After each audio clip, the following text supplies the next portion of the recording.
Chapter 11. Imputation of Horses. Along with his brothers, Mac worked steadily through the green wheat and barley stalks. He pulled and untwisted weeds that tried to strangle the young grains, which stood only knee-high to the boys. Mac mumbled to himself as he pulled out stringy weeds. Grandfather was still sick, and Mac hadn't been able to make a sea poem yet. Agnes had told him to first think of some comparisons between the sea and something beautiful. Then she would help him put them into verses. He spoke softly to himself. The sea is like green. No. The sea is like weeds. No. The sea is like dirt. No. The sea is dirt. I picked the sea. Willie and Cy shared glances over Mac's shoulders. Cy raised his eyebrows. Through the green stalks of wheat, a gray shape made its way toward Mac. The sea is a bell. The sea rings. No, said Mac. The round gray face of Luger peered slowly through the stalks at Mac. Go away, said Mac. Go find your father. The cat just stared and then lay down and rubbed back and forth in the wheat. You're killing the wheat. Go on, get. Luger stared and rolled over. Mac picked up a pebble and loaded it in the curl of his finger. He pressed his thumb against the pebble. You better go, he said. Luger sat up like a proud lion. Mac fired his pebble Luger's nose. It bounced wide to the right of Luger, and Luger lunged at it as if it were a mouse. Mac fired another to the left side, and Luger lunged that way.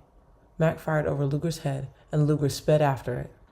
Mac kept firing over Luger's head and then throwing over his head until Luger was well out of the field. Mac's momentary toy had gone, but he loaded his finger anyway. He had to find a new target. Cy had his back to him now. He fired and caught Cy on the nape of his neck. Cy grabbed at his neck and turned to Mac, who was now diligently pulling weeds.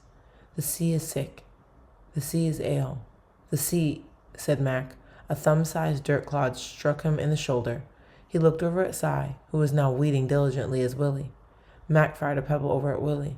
The sea is a rock. The sea is a brother. Another clod hit his shoulder. Mac went to war.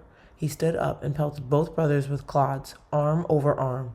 They didn't hesitate to return fire, and soon a cloud of dust rose around their laughter. In a moment, Mac realized that he was out of dirt clods and pebbles, but his brothers weren't. Stop! Stop! He called, waving his arms. We'll kill the wheat!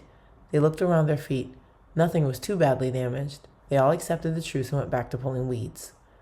When the puffin started squawking again, Mother was immediately on the spot. She snatched up Luger from in front of the puffin and scolded him. She had no love for cats, especially those that sneaked into her home. Mother left the house, headed straight for Jock's cottage. She found Jock working with his cow in the stable. Jock, we have a problem. Jock just stared at her. Your cat keeps trying to eat the Tammy. Jock chewed on something. It's not natural to have a bird in a home, he said. Perhaps, but it is our home, and we don't want your cat rambling through at all hours. Please keep it away. She gently tossed Luger onto the hay, and he bounded over to Jock's arms. Jock lifted Luger and kissed his nose. Mother started to walk off. A cat's not a cow, said Jock. I can't rightly tether it to the ground. He laughed at Mother and rubbed Luger's belly. Nah, I don't know what you want me to do, woman. Mother turned back into the stable. A tether sounds like a good idea to me. I don't mind how you tend your property, she said. I just want you to keep that cat out of my home. Jock laughed again. He looked up at Mother with an overdrawn frown. How's old grandfather doing today? Mother told him. He stepped toward her and spoke in a low voice. When he dies, I don't want you folks to say the Lord's Prayer at his funeral. He shook his head slowly back and forth. Nah, don't do it. That's what the Papists do, not us. Keep away from that sort of superstition. Mother's mouth hung open just a bit. Are you my husband now, Jock? She asked. Jock pulled his head back like a turtle and puckered his lips. I thought not. Then I'll thank you not to be giving me household orders like some foreign bishop. She nodded at him and left. When Mother walked through the cottage doorway, Agnes heard her mumbling something to herself about Christ's own prayer. Can you believe it? Agnes didn't ask. Father finally returned with Robert, the elder son of Mr. Bryce. Knowing that grandfather was unable to work, Robert had volunteered to help Father with the farming duties. All morning, the two of them had been working over on Cousin Geordie's side of the fields. Mother had called her boys in for a midday bite to eat. Thinking of his poem, Mac had found Agnes out in the paddock growing thunder. Mac sat on the fence next to her and dangled his legs. She quizzed Mac on his latest idea for the poem. So why do you want to compare the sea to a knife? It cuts the cliffs, he said with a smile of discovery. Agnes liked that. So tell me about knives. What else do they do? She asked. They cut fish, he said. They fight in wars. They cut wheat. Agnes kept brushing Thunder. She tossed her hair over her shoulder and listened. Tell me what knives look like, she said. Mac thought with his head down. They are shiny like mirrors. They are pointy, sharp edges, silver. They have wooden hand grips sometimes, he said. What good things does the sea do? She asked. At first he shook his head. It carries boats, gives fish. He paused. Drowns bad men. You've got plenty of good comparisons. Now let's think about beats. How many beats does this have? The sea is blue. She said it again, this time counting on her fingers. I think 4, said Mac. They searched for beats in many sentences. Then she gathered some of Mac's ideas about seas and knives, and they counted the beats in those. She suggested making lines with 6 beats each. Then she explained how some beats are stronger than others. After Father and Robert had finished their food with Mother, Robert turned to Father with his chin held high. Mr. Ayton, may I please go out back and speak to Agnes? Father coughed a moment on his ale. Mother smiled to herself. Robert glanced at Mother, then back to Father. I'll promise just to speak about horses. I have one myself. He gave a wide smile. He didn't blush.